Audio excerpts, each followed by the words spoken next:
সন্ত্রাসবিরোধী সংশোধন বিল ২০২৬ সহ বেশ কিছু বিল পাশ হয়েছে জাতীয় সংসদে। সন্ত্রাসবিরোধী সংশোধন বিল পাশ হওয়ায় নিষিদ্ধই থাকছে আওয়ামী লীগের কার্যক্রম। ২০২৫ সালের মে মাসে সন্ত্রাসবিরোধী সংশোধন অধ্যাদেশ জারি করা হয়। স্পিকার হাফিজ উদ্দিন আহমদের সভাপতিত্বে অনুষ্ঠিত সংসদ অধিবেশনে স্বরাষ্ট্রমন্ত্রী সালাউদ্দিন আহমেদ এই বিলটি সংসদে উত্থাপন করেন। পরে স্পিকার তা কণ্ঠ ভোট দিলে কোনো বিরোধিতা ছাড়াই তা পাশ হয়। এছাড়া এদিন সংসদের স্বাস্থ্যমন্ত্রী জানিয়েছেন, এগিয়ে আনা হয়েছে দেশব্যাপী হামের টিকাদান কর্মসূচি, যা শুরু হবে ২০ এপ্রিল। আইন অনুযায়ী বাংলাদেশের সকল মানুষের বিচার হবে, যদি যে বিচার আওতাভুক্ত হবে তাকে, আর যিনি দোষ করেছেন তার বিচার হবে, যিনি নির্দোষ তার বিচার হবে না।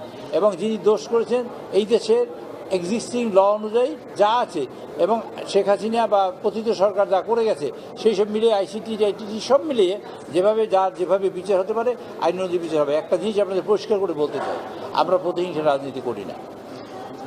তারেক রহমান সাহেব দেশের প্রধানমন্ত্রী হওয়ার জন্য প্রতিহিংসা রাজনীতি করেন নাই, সেটা আপনারা সহজে দেখতে পারেন।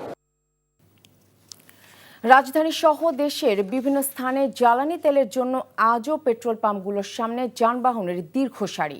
পরিমাণ মতো তেল না পাওয়ার অভিযোগ ক্রেতাদের। পেট্রোল পাম্পগুলোতে পর্যাপ্ত তেল থাকলেও অনেকের মাঝে অসুস্থ প্রতিযোগিতা থাকায় চাপ বাড়ছে বলে জানিয়েছে ফিলিং স্টেশন কর্তৃপক্ষ। বিশ্ববাজারে তেলের দাম কমে যাওয়ায় অতিরিক্ত তেল কেনার প্রবণতা কমবে বলেও আশা করেন তারা।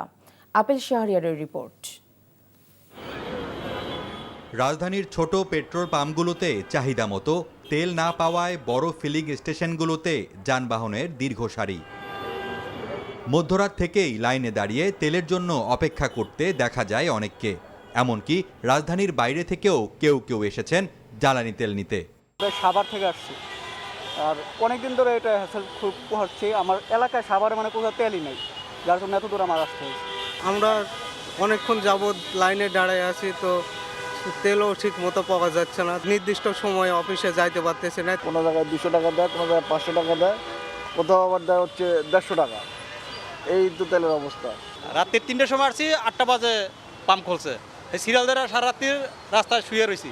তেল থাকতেও আবারও অনেকে আসছেন বলে জানিয়েছেন ফিলিং স্টেশন কর্তৃপক্ষ। প্রায় গাড়িতে টাঙ্কি ফুল করা থাকে, যেন 600 টাকা এনে 300-400 টাকা তেল দিলে হয়ে যায়।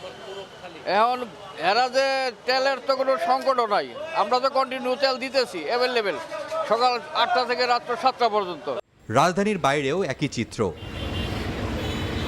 দেশের বিভিন্ন জায়গায় পেট্রোল পাম্পের সামনে জ্বালানি তেল নিতে অপেক্ষা করছেন গ্রাহকরা। এদিকে জ্বালানি তেলের কারণে বিদ্যুৎ চলে গেলে বহুতল ভবনগুলোতে জেনারেটর চালানো হচ্ছে না তেলের অভাবে।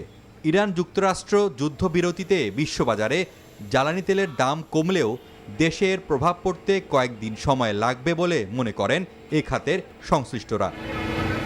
Apple Shahriar, NTV news, Dhaka. 9 ও 15 মাস বয়সে টিকা দেওয়ার সময় হলেও এর আগেই শিশুরা আক্রান্ত হচ্ছে হামে। তাই আগামীতে বিশ্ব স্বাস্থ্য সংস্থার সুপারিশ পেলে 9 মাসের আগে শিশুদের টিকা দেওয়া যাবে বলে জানিয়েছেন বাংলাদেশ শিশু হাসপাতালের পরিচালক প্রফেসর মাহবুবুল হক। সকালে নিজ কার্যালয়ে সাংবাদিকদের প্রশ্নের জবাবে এ কথা বলেন তিনি। বলেন, জ্বর হলেই হাম মনে করার কারণ নেই।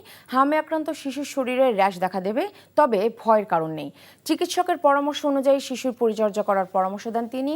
এর আগে মঙ্গলবার দুপুর 12টা থেকে পরবর্তী 24 ঘন্টায় জাতীয় শিশু হাসপাতাল ও ইনস্টিটিউটে হাম আক্রান্ত রোগী ভর্তি হয় 72 জন।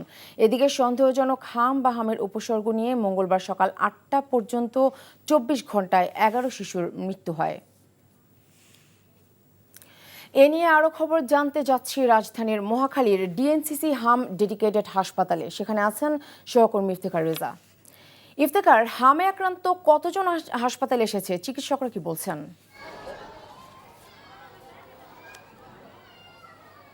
এই হাসপাতালেও এখানে 1058টি বেড ডেডিকেটেড করা রয়েছে হাম রোগীদের জন্য বা হাম আক্রান্ত শিশুদের জন্য। তো এখন পর্যন্ত এখানে প্রায় 250টির বেশি রোগী বা শিশুরা এখানে ভর্তি রয়েছে এবং গত 24 ঘন্টায় এই হাসপাতালটিতে একজনও মারা যাননি এবং গত 24 ঘন্টায় ভর্তি হয়েছেন এখন পর্যন্ত 66 জন বলে আমরা জানতে পেরেছি এবং আমরা অভিভাবকদের সাথে কথা বলেছি। তারা জানাচ্ছিলেন যে এখানে পর্যাপ্ত পরিমাণ তারা চিকিৎসা পাচ্ছেন এবং তারা আশাবাদী যে তাদের যারা সন্তান রয়েছেন তারা সহজে বা খুব তাড়াতাড়ি সুস্থ হয়ে উঠবেন। এবং এর আগে আমরা গিয়েছিলাম শিশু হাসপাতালে আগারগাঁয়ে, সেখানেও আমরা লক্ষ্য করে এসেছি যে বেশ কিছু শিশু সেখানে ভর্তি রয়েছে এবং তাদের চিকিৎসা চলমান রয়েছে। তবে সেখানকার যিনি পরিচালক তিনি জানাচ্ছিলেন যে সেখানে আইসিইউ যে ব্যবস্থাটি রয়েছে জটিল রোগীদের জন্য বা জটিল শিশুদের জন্য হামে আক্রান্ত, সেটি মূলত সংখ্যায় অপ্রতুল। তারা জানাচ্ছিলেন যে যে শিশুগুলি বেশি জটিল অবস্থায় রয়েছে তাদেরকে আইসিইউর সেবা দিতে তাদের সমস্যা হচ্ছে। আইসিইউতে যাদের পরিস্থিতি কিছুটা ভালো হচ্ছে তাদেরকে আইসিইউ থেকে বের করে আবার যারা জটিল শিশু বা জটিল পরিস্থিতিতে রয়েছে তাদেরকে আইসিইউ সেবা দেওয়া হচ্ছে। তো এই ছিল সর্বশেষ। জানছিলাম হামে আক্রান্ত শিশুদের অবস্থা। প্রধানমন্ত্রী তারেক রহমানের সাথে সৌজন্য সাক্ষাৎ করেছেন বিমান বাহিনী প্রধান air chief marshal Hasan Mahmud Khan. জাতীয় সংসদ সচিবালয়ে প্রধানমন্ত্রী কার্যালয়ে এই সাক্ষাৎ অনুষ্ঠিত হয়। এ সময় প্রধানমন্ত্রীর সাথে কুশল বিনিময় করেন বিমান বাহিনী প্রধান। বাহিনীর বর্তমান কার্যক্রম এবং আধুনিকায়ন ও উন্নয়নে গৃহীত পদক্ষেপ সম্পর্কে প্রধানমন্ত্রীকে অবহিত করেন air chief marshal Hasan Mahmud Khan. বাহিনীর সক্ষমতা বাড়াতে সরকারের সহযোগিতা অব্যাহত রাখার আশ্বাস দেন প্রধানমন্ত্রী তারেক রহমান।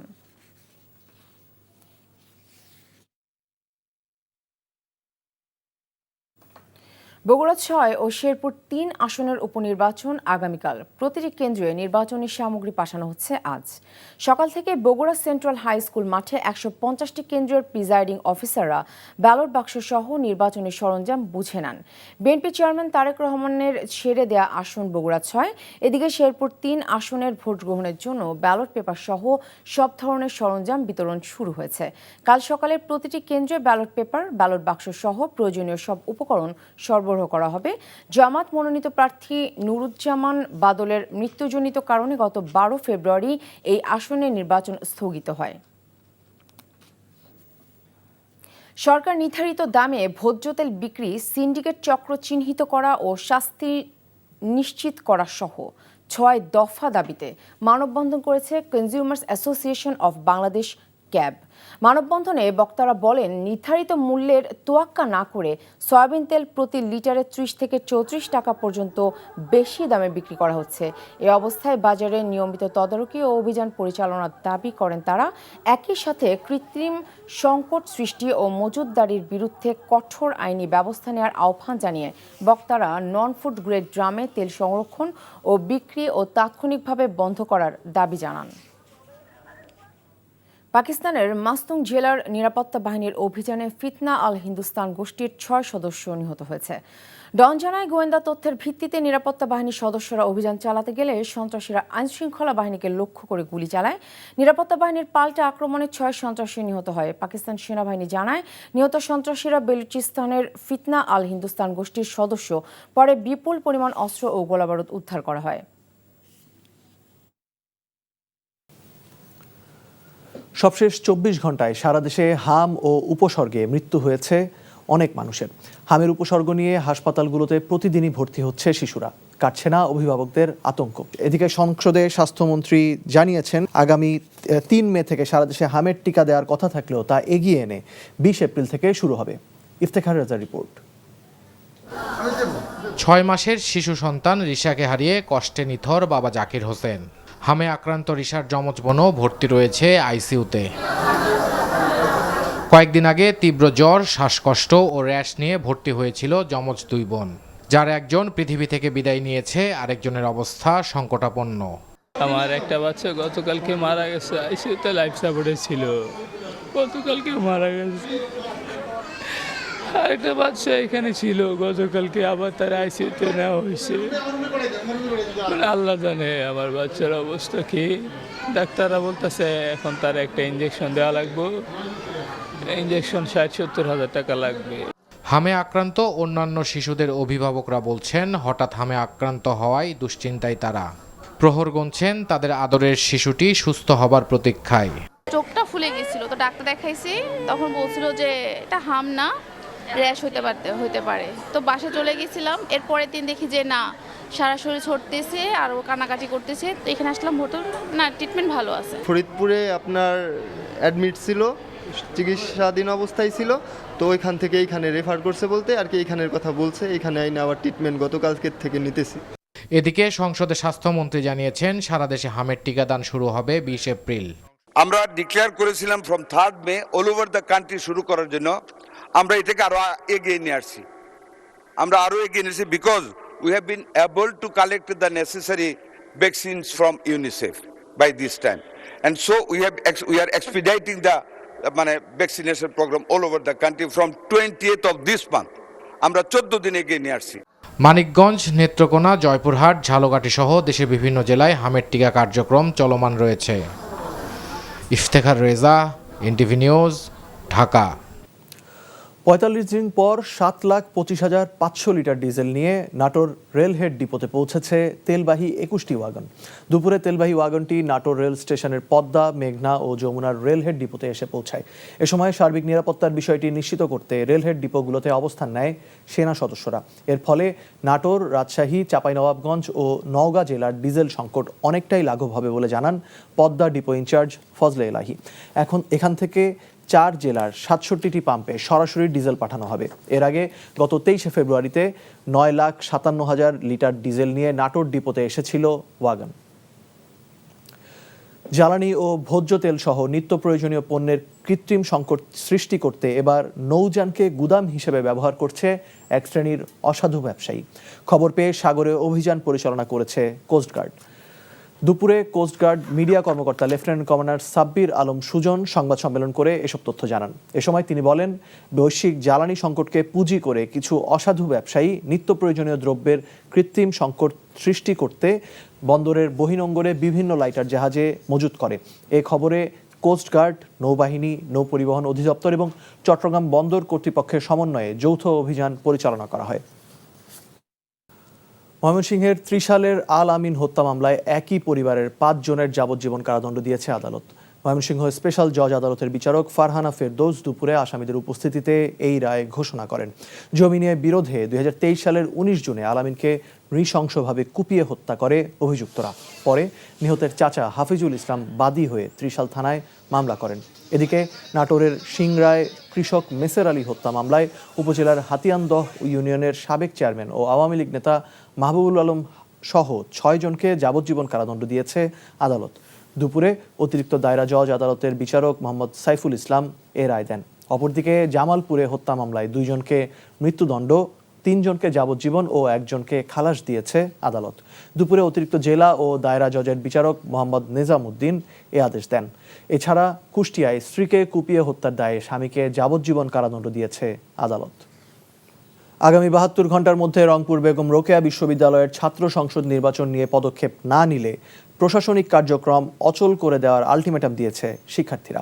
দুপুরে বিশ্ববিদ্যালয়ের প্রশাসনিক ভবনের সামনে ব্রাকসু নির্বাচনের সম্ভাব্য প্রার্থী শিক্ষার্থী শামসুর রহমান সুমন, আশিকুর রহমান, আহমদুল হক, রাইসুল ফরিদ জানান, বেগম রোকেয়া বিশ্ববিদ্যালয় প্রশাসন দুর্নীতি অব্যাহত রাখতে ভোটার তালিকা হালনাগাদ না থাকা, কমিশনারদের দায়িত্ব পালনে অবহেলা, জাতীয় সংসদ নির্বাচন সহ নানা অজুহাত দেখিয়ে ব্রাকসু নির্বাচন বানচাল করেছে। ঘোষিত সময়সীমার মধ্যে ব্রাকসু নির্বাচন নিয়ে প্রশাসন পদক্ষেপ না নিলে বিক্ষোভ মিছিল সহ প্রশাসনিক ভবনে তালা মেরে সকল প্রশাসনিক কর্মকাণ্ড বন্ধ করে দেওয়ার হুঁশিয়ারি দেন তারা। রাতের আধারে অবৈধভাবে ড্রেজার দিয়ে বালু উত্তোলন করায় হুমকির মুখে পড়েছে চাঁদপুরের হাইমচর উপজেলার মেঘনা নদী। উপজেলার চর ভৈরবী ইউনিয়নের 1 নং গাজীনগর এলাকায় নদী রক্ষা বাঁধ সংলগ্ন বিশাল বালুচরটি দীর্ঘদিন ধরে স্থানীয়দের দৈনন্দিন জীবনের অংশ ছিল। আশপাশে খোলা জায়গা না থাকায় শিশু কিশোরদের প্রধান ভরসা ছিল এই চর। স্থানীয়রা জানায়, সোমবারে শিশু কিশোররা খেলাধুলায় মেতেছিল। পরদিন সকালে গিয়ে দেখা যায় পুরো বালুচরটি নেই। রাতের আধারে প্রভাবশালী একটি চক্র ড্রেজার দিয়ে বালু কেটে নিয়ে গেছে। খবর পেয়ে উপজেলা নির্বাহী কর্মকর্তা অমিত রায় ঘটনাস্থল পরিদর্শন করেন এবং জড়িতদের বিরুদ্ধে আইনগত ব্যবস্থা নেওয়ার কথা জানান। রাষ্ট্রায়ত্ত বাণিজ্যিক সংস্থাগুলোর মধ্যে বাংলাদেশ শিপিং কর্পোরেশন BSC বর্তমানে সবচেয়ে লাভজনক অবস্থায় আছে দাবি করে সংস্থাটির কর্মকর্তারা জানান, ওয়ান শিপ পলিসির মাধ্যমে এখন থেকে প্রতি বছর সংস্থার বহরে একটি করে নতুন জাহাজ যুক্ত করার উদ্যোগ নেওয়া হয়েছে। দুপুরে বিএসসির চট্টগ্রামস্থ প্রধান কার্যালয়ে সংস্থার ব্যবস্থাপনা পরিচালক কমোডর মাহমুদুল মালেক জানান, সবশেষ অর্থ বছরে বিএসসি 800 কোটি টাকা আয়ের বিপরীতে 306 কোটি টাকা নিট মুনাফা অর্জন করেছে, যা বিএসসির 54 বছরের ইতিহাসে সর্বোচ্চ আয় বলে দাবি কর্মকর্তাদের। এ সময় বিএসসির বহরে যুক্ত করতে আরও কয়েকটি জাহাজ কেনার উদ্যোগ নেওয়া হয়েছে উল্লেখ করে জানানো হয়, শীঘ্রই 2টি অপরিশোধিত তেলবাহী ও 2টি বাল্ক ক্যারিয়ার জাহাজ কেনার প্রক্রিয়া চলমান রয়েছে। আমদানি রপ্তানি বাণিজ্য গতিশীল ও বন্দরের বিভিন্ন সমস্যা নিয়ে বেনাপোলে ব্যবসায়ী নেতাদের সঙ্গে বৈঠক করেছেন বাংলাদেশ স্থলবন্দর কর্তৃপক্ষের চেয়ারম্যান মোহাম্মদ মনজারুল মানান। দুপুরে বেনাপোল বন্দর অডিটোরিয়ামে এই বৈঠকের আয়োজন করা হয়। এ সময় বাংলাদেশ নৌ পরিবহন মন্ত্রণালয়ের অতিরিক্ত সচিব দেলোয়ারা বেগম, বেনাপোল বন্দরের পরিচালক শামীম হোসেন সহ ব্যবসায়ী নেতারা উপস্থিত ছিলেন। এ সময় বক্তারা বলেন, বন্দরে যে সমস্ত বিরাজমান সমস্যা রয়েছে সেগুলো সমাধানে ব্যবস্থা গ্রহণ করা হবে এবং মালামাল লোড আনলোডের জন্য নতুন ক্রেন ফরক্লিপ নেওয়ারও আশ্বাস দেন বাংলাদেশ স্থলবন্দর কর্তৃপক্ষের চেয়ারম্যান। ইরান যুক্তরাষ্ট্র যুদ্ধবিরতির পর হরমুজ প্রণালীতে জাহাজ চলাচল স্বাভাবিক হওয়ায় বিশ্ববাজারে তেলের দাম 14% কমেছে। রয়টার্স জানায়, যুদ্ধবিরতি এবং হরমুজে অবরোধ শিথিলের খবরের পর থেকে আন্তর্জাতিক বাজারে প্রতি ব্যারেল অপরিশোধিত তেল বিক্রি হচ্ছে $94.43, যা আগের তুলনায় 13.06% কম। বাজার বিশ্লেষকরা বলছেন, যুদ্ধবিরতি এবং হরমুজ প্রণালীতে অবরোধ অবসান বাজারের জন্য ইতিবাচক, তবে বাজার এখনও স্থিতিশীল হয়নি। অন্যদিকে পারস্য উপসাগরে আটকে থাকা বাংলাদেশি পতাকাবাহী জাহাজ এমভি বাংলার জয়যাত্রা যুদ্ধবিরতির পর হরমুজ প্রণালী পার হওয়ার জন্য নোঙর তুলেছে। সংসদে পাশ হলো সন্ত্রাস বিরোধী সংশোধন বিল 2026, ফলে নিষিদ্ধই থাকছে আওয়ামী লীগের কার্যক্রম। স্বরাষ্ট্রমন্ত্রী বিলটি উত্থাপন করলে তা কণ্ঠ ভোটে পাশ হয়। এদিন জুলাই যোদ্ধাদের সুরক্ষায় জুলাই গণঅভ্যুত্থান সুরক্ষা ও দায় নির্ধারণ বিল এবং জাতির পিতার পরিবারের নিরাপত্তা রহিতকরণ বিলটি সহ বেশ কিছু বিল পাশ হয়েছে। এ নিয়ে জানাচ্ছেন সেলিম মালিক। ছাত্র জনতার অভ্যুত্থানে 15 বছরের ফ্যাসিবাদী শাসনের অবসান ঘটিয়ে ভারতে পালিয়ে যান স্বৈরাচার শেখ হাসিনা। 2025-এর 12 মে গেজেট প্রকাশের মাধ্যমে আওয়ামী লীগ ও অঙ্গ সহযোগী সংগঠনগুলোর সব ধরনের কার্যক্রমের নিষেধাজ্ঞা জারি করে অন্তর্বর্তী সরকার। সন্ত্রাস বিরোধী সংশোধন বিল 2026 সংসদে পাশের মধ্য দিয়ে আওয়ামী লীগের কার্যক্রম নিষিদ্ধ বহাল রাখল সরকার। তৈরি হলো সংগঠনটির বিচারের পথ। সন্ত্রাস বিরোধী আইন 2009-এর অধিকতর সংশোধনকল্পে আনিত বিলটি সন্ত্রাস বিরোধী সংশোধন বিল 2026 মহান সংসদ উত্থাপিত আকারে অবিলম্বে বিবেচনার জন্য গ্রহণ করা হোক। জুলাই আন্দোলনকারীদের দায়মুক্তির বিধান রেখে জুলাই গণ অভ্যুত্থান সুরক্ষা ও দায় নির্ধারণ আইন 2026 বিলটি কোনো বিরোধিতা ছাড়াই পাশ হয়েছে। বিলের 4 ধারায় বলা হয়েছে, গণ অভ্যুত্থানকারীদের বিরুদ্ধে দায়েরকৃত সব দেওয়ানি ও ফৌজদারি মামলা প্রত্যাহার করা হবে এবং তাদের বিরুদ্ধে কোনো নতুন অভিযোগ ও মামলা নেওয়া যাবে না। জুলাই গণ অভ্যুত্থান সুরক্ষা ও দায় নির্ধারণ বিল 2026 এই মহান জাতীয় সংসদে উত্থাপিত আকারে পাশ করা হোক। আমার মনে হয় হ্যাঁ জয়যুক্ত হয়েছে, হ্যাঁ জয়যুক্ত হয়েছে, হ্যাঁ জয়যুক্ত হয়েছে। অতএব সংসদে উত্থাপিত আকারে জুলাই গণ অভ্যুত্থান সুরক্ষা ও দায় নির্ধারণ বিল 2026 পাশ হলো। এদিন জাতির পিতা বঙ্গবন্ধু শেখ মুজিবুর রহমানের পরিবারের নিরাপত্তা রহিতকরণ বিল সহ বেশ কিছু বিল পাশ হয়। জাতির পিতার পরিবার সদস্যগণের নিরাপত্তা রহিতকরণ বিল 2026 মহান জাতীয় সংসদে উত্থাপনের জন্য অনুমতি প্রার্থনা করছি। সংসদে বাংলাদেশ ক্রিকেট বোর্ডের নবগঠিত অ্যাডহক কমিটির সমালোচনা করেন এনসিপির এমপি হাসনাত আব্দুল্লাহ, যার জবাব দেন স্বরাষ্ট্রমন্ত্রী। এই এখন আর বাংলাদেশ ক্রিকেট বোর্ড এটা নাই, এটা হয়ে গেছে বাপের দোয়া ক্রিকেট বোর্ডে পরিণত হয়েছে। যেভাবে দখল করা হয়েছে বাপের দোয়া ক্রিকেট বোর্ড। আহ্বায়ক কমিটি অ্যাডহক কমিটি কাকে দিয়ে হয়েছে? এই দেশের কৃতি ক্রিকেটার, বাংলাদেশে সবচেয়ে পরিচিত, সারা বিশ্বে পরিচিত তামিম ইকবালকে দিয়ে ক্রিকেট কন্ট্রোল বোর্ডের ক্রিকেট বোর্ডের অ্যাডহক কমিটিটা করা হয়েছে। আমরা এখানে কোনো বাপের দোয়া মায়ের দোয়া করি না। এদিন বৈঠকের শুরুতে প্রধানমন্ত্রীর জন্য নির্ধারিত প্রশ্নোত্তর টেবিলে উত্থাপন করা হলে প্রধানমন্ত্রী লিখিত জবাবে জানান, শিক্ষা খাতে 43টি ক্ষেত্র চিহ্নিত করে স্বল্প, মধ্য ও দীর্ঘমেয়াদী পরিকল্পনা বাস্তবায়ন করা হচ্ছে। সেলিম মালিক, এনটিভি নিউজ, ঢাকা। সুপ্রিম কোর্টের জন্য স্বাধীন ও পৃথক সচিবালয় প্রতিষ্ঠার নির্দেশ দিয়ে হাইকোর্টের দেওয়া রায়ের বিরুদ্ধে আপিল করার কথা জানিয়েছেন attorney general barrister Ruhul Kuddus Kajal. আজ নিজ কার্যালয়ে সংবাদ সম্মেলনে তিনি আরও বলেন, হাইকোর্টের এই রায়ের সঙ্গে সাংবিধানিক প্রশ্ন জড়িত। আপিল বিভাগে এই রায় ও সুপ্রিম কোর্টের পৃথক সচিবালয় প্রতিষ্ঠার বিষয়টি নিষ্পত্তি হবে। এই রায়টি ঘোষিত হয়েছে 2রা সেপ্টেম্বর 2025। যে কোনো রায় যখন ঘোষণা করা হয় তখন কিন্তু তার কার্যকারিতার ডিরেকশনটা যে সময় থেকে ঘোষণা করা হয় তারপর থেকে কার্যকর হয়। অন্তর্বর্তীকালীন সময় আমরা দেখেছি রায়ের পরপরই, অর্থাৎ চূড়ান্ত রায়টি প্রকাশিত হওয়ার আগেই একটি অধ্যাদেশ জারি হয়েছে এবং সেই অধ্যাদেশটি বর্তমানে আমাদের জাতীয় সংসদে সেটি বিবেচনাধীন আছে। গণভোটের রায় বাস্তবায়ন না হলে দেশে আরো সংকট ঘনীভূত হবে বলে মন্তব্য করেছেন সুশাসনের জন্য নাগরিক সুজন সম্পাদক বদিউল আলম মজুমদার। বিকেলে জাতীয় প্রেস ক্লাবে জাতীয় নাগরিক পার্টি এনসিপি আয়োজিত গোলটেবিলে আলোচনায় এমন মন্তব্য করেন তিনি। বিএনপিকে ইতিহাস থেকে শিক্ষা গ্রহণের আহ্বান জানিয়ে তিনি বলেন, 91 নির্বাচনেও কোনো সংবিধান মোতাবেক হয়নি, এবার জনগণ গণভোটে হ্যাঁর পক্ষে রায় দিয়েছে। তারপরেও সরকারের কিছু এমপি খোঁড়া যুক্তি দিচ্ছেন, আর বিএনপি 2/3 সংখ্যাগরিষ্ঠতা পাওয়ার জন্য অন্তর্বর্তী সরকারের কিছু উপদেষ্টা কাজ করেছেন বলে অভিযোগ করেন রাষ্ট্রবিজ্ঞানী দিলারা চৌধুরী। বক্তারা অভিযোগ করেন, নির্বাহী বিভাগকে শক্তিশালী করার কথা বলে হাসিনার যুগে ফিরতে চায় বিএনপি, আর 90 স্বৈরাচার হটানোর জন্য জনগণ প্রস্তুত রয়েছে বলেও হুঁশিয়ারি উচ্চারণ করেন এনসিপি নেতারা।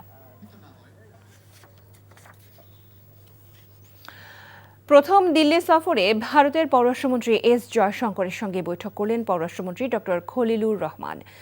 বুধবার দুপুরে দিল্লির হায়দ্রাবাদ হাউসে বৈঠকের পর ভারতের পররাষ্ট্রমন্ত্রীর সঙ্গে একান্ত আলোচনাও করেন ডক্টর খলিলুর। প্রতিবেশী দুই দেশের পররাষ্ট্রমন্ত্রী দ্বিপক্ষীয় বিষয়গুলোর পাশাপাশি আঞ্চলিক বিষয় নিয়েও কথা বলেন। প্রধানমন্ত্রী পররাষ্ট্র বিষয়ক উপদেষ্টা হুমায়ুন কবিরও বৈঠকে উপস্থিত ছিলেন। সফরের প্রথম দিনে দেশটির জাতীয় নিরাপত্তা উপদেষ্টা অজিত দোভালের সঙ্গে বৈঠক করেন ডক্টর খলিলুর রহমান। মরিশাসের উদ্দেশ্যে কাল দিল্লি ত্যাগ করবেন তারা। পরিবেশ ও বন্যপ্রাণী রক্ষায় ভারতের উদ্যোগে গঠিত ইন্টারন্যাশনাল বিগ ক্যাট অ্যালায়েন্সে যোগ দিতে বাংলাদেশকে আনুষ্ঠানিক আমন্ত্রণ জানিয়েছেন বাংলাদেশে নিযুক্ত ভারতীয় হাই কমিশনার প্রণয় ভার্মা। দুপুরে সচিবালয়ে পরিবেশ, বন ও জলবায়ু মন্ত্রী আব্দুল আওয়াল মিন্টুর সঙ্গে বৈঠক শেষে সাংবাদিকদের এ কথা জানান তিনি। ভারতীয় হাই কমিশনার বলেন, পরিবেশ রক্ষা এবং নবায়নযোগ্য জ্বালানি খাতে সক্ষমতা বৃদ্ধিতে বাংলাদেশের সাথে ঘনিষ্ঠভাবে কাজ করতে আগ্রহী ভারত। এ সময় পরিবেশ ও বনমন্ত্রী আব্দুল আওয়াল মিন্টু বলেন, নেপাল থেকে জলবিদ্যুৎ আমদানি করতে ভারতের সড়কপথ ব্যবহার নিয়ে আলোচনা হয়েছে। এছাড়া কার্বন ট্রেডিং নিয়ে ভারতের সঙ্গে অভিজ্ঞতা বিনিময় করতে চায় বাংলাদেশ।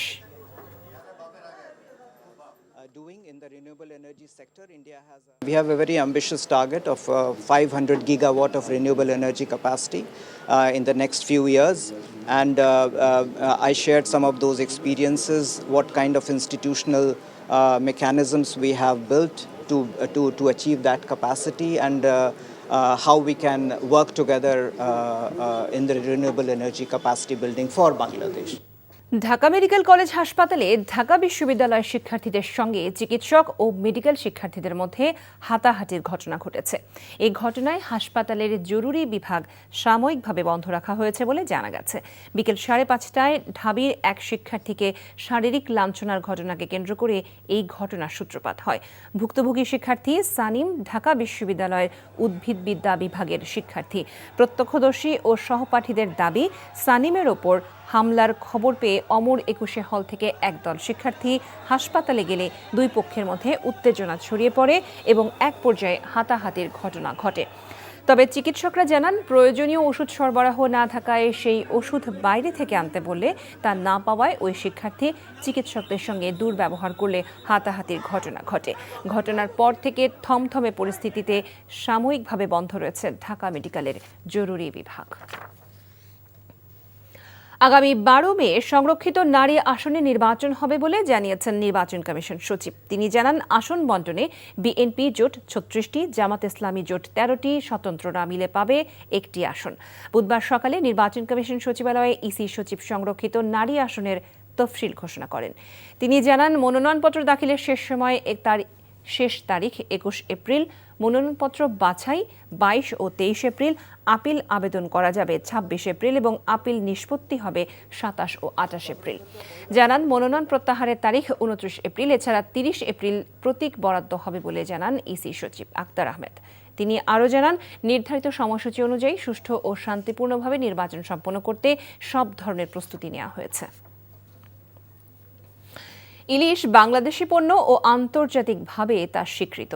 অনেক কিছু করা হচ্ছে, কিন্তু জাটকা মাছ ধরা বন্ধ করা যাচ্ছে না বলে জানিয়েছেন মৎস্য ও প্রাণী সম্পদ এবং কৃষিমন্ত্রী মোহাম্মদ আমিনুর রশিদ।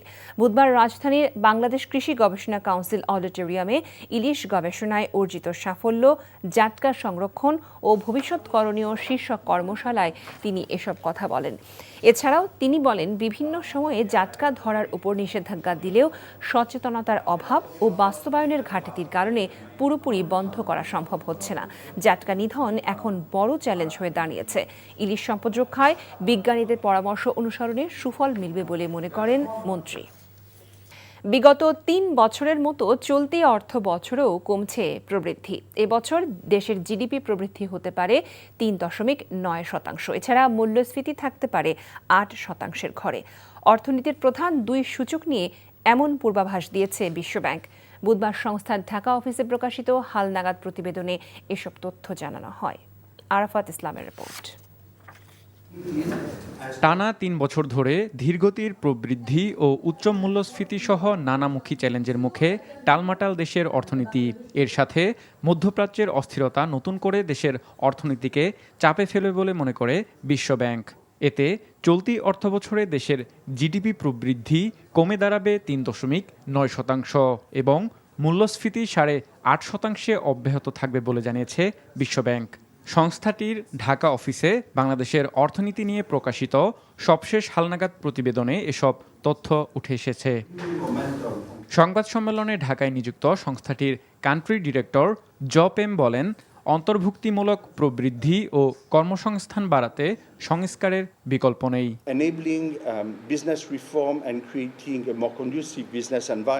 ব্যবসায়িক পরিবেশের উন্নতির জন্য নীতি ও প্রাতিষ্ঠানিক সংস্কারের বিকল্প নেই। সেই সাথে বাণিজ্যিক বাধা কাটিয়ে বিনিয়োগ বাড়াতে আরও সময়োপযোগী ও কার্যকর পদক্ষেপ নিতে হবে। সামষ্টিক অর্থনীতির গতিশীলতা বাড়াতে স্বল্প ও মধ্যমেয়াদী নীতি বাস্তবায়নের তাগিদ দিয়েছেন বিশ্বব্যাংকের ঢাকা কার্যালয়ের সিনিয়র অর্থনীতিবিদ ধ্রুব শর্মা।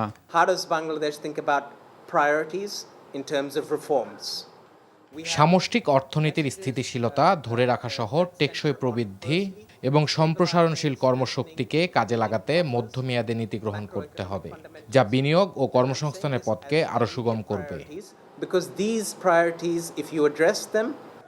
এছাড়াও বিশ্বব্যাংকের এই প্রতিবেদনে দেশের সামষ্টিক অর্থনীতির পাশাপাশি ব্যাংকিং খাত টেকসই প্রবৃদ্ধি ও কর্মসংস্থান সৃষ্টি সহ দারিদ্র্য কমানোর বিষয় গুরুত্ব পেয়েছে। আরাফাত ইসলাম, এনটিভি নিউজ, ঢাকা। মিরপুরে বিসিবি কার্যালয়ে তামিম ইকবাল নেতৃত্বাধীন বোর্ডের দ্বিতীয় সভা শেষ হয়েছে। 6টায় শুরু হয়ে 8টায় শেষ হওয়া এই সভায় এসেছে বেশ কিছু গুরুত্বপূর্ণ সিদ্ধান্ত। কিছুক্ষণের মধ্যেই আনুষ্ঠানিকভাবে সিদ্ধান্তগুলো জানাবে বিসিবি। জানা গেছে, গেম ডেভেলপমেন্টের দায়িত্ব পেয়েছে ফাহিম সিনহা, গ্রাউন্ডস বিভাগের চেয়ারম্যান হয়েছে রফিকুল ইসলাম বাবু। মঙ্গলবার দায়িত্ব পাওয়ার পরপরই প্রথম সভা করেছে বিসিবির অ্যাডহক কমিটি। সেটা পরিচিতি পর্বের মধ্যে সীমাবদ্ধ থাকলেও দ্বিতীয় সভায় আসতে যাচ্ছে বেশ কিছু গুরুত্বপূর্ণ সিদ্ধান্ত।